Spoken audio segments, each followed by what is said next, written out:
మాకు జరిగేది మా గొప్ప సార్ పింఛన్ స్వామి కొత్త పింఛన్ ఇద్దరికి రావట్లేదా? ఇద్దరికి ఎవరికి లేదు స్వామి. సార్ పెట్టిస్తాంలే.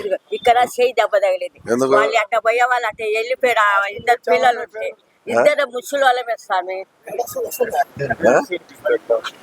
ఒక్కసారి సార్ ఈసారి పెట్టిస్తాంలే. అప్పట్లో 13 2013 2013 రా వస్తే కదా, వస్తే మాట్లాడదాము. పోలీసు వాళ్ళు చెప్తా, పిలిపిస్తారు, మాట్లాడుకుంటాం. అమ్మ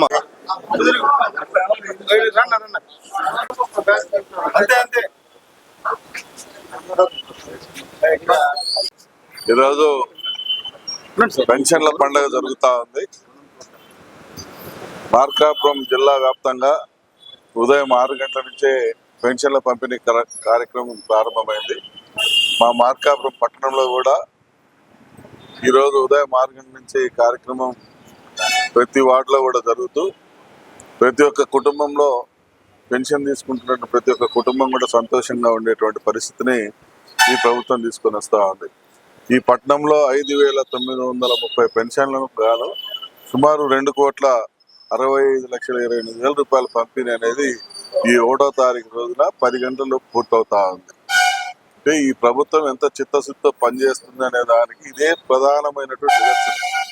గత ప్రభుత్వంలో 1వ తేదీ నాటికి పెన్షన్లు రావు, 1వ తేదీ నాటికి జీతాలు రావు, 1వ తేదీ నాటికి ఏ ఇతర బెనిఫిట్స్ అనేవి ఈ ప్రజలకు చేరే విధంగా ప్రభుత్వాలు చేయలేదు. కానీ మా ముఖ్యమంత్రి గారు, ప్రీతం నాయకుడు చంద్రబాబు నాయుడు గారి విశేష అనుభవం ఈరోజు ఈ రాష్ట్రాన్ని నడిపిస్తూ ఉంది.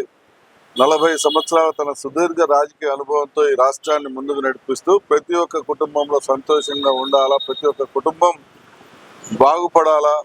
2047 నాటికి ఈ యొక్క పర్ క్యాపిటా అనేది 58 లక్షల రూపాయల వరకు ప్రతి ఒక్కరి ఆదాయం చేరాలా అని మన ముఖ్యమంత్రి గారు ఏదైతే సంకల్పం పెట్టుకుని పనిచేస్తా ఉన్నారో ఆ సంకల్పానికి మా మార్కాపురం జిల్లా ప్రజలు, మా పట్టణ ప్రజలు, మా నియోజకవర్గ ప్రజలందరూ కూడా మనస్ఫూర్తిగా ఆయనకు ఆశీస్సులు అందిస్తూ మనస్ఫూర్తిగా ఆయన్ని ఆశించిన స్థాయికి అందరం చేరాలని ఆ భగవంతుని కోరుకుంటూ ముందుకు సాగుతా ఉన్నాం. Thank you.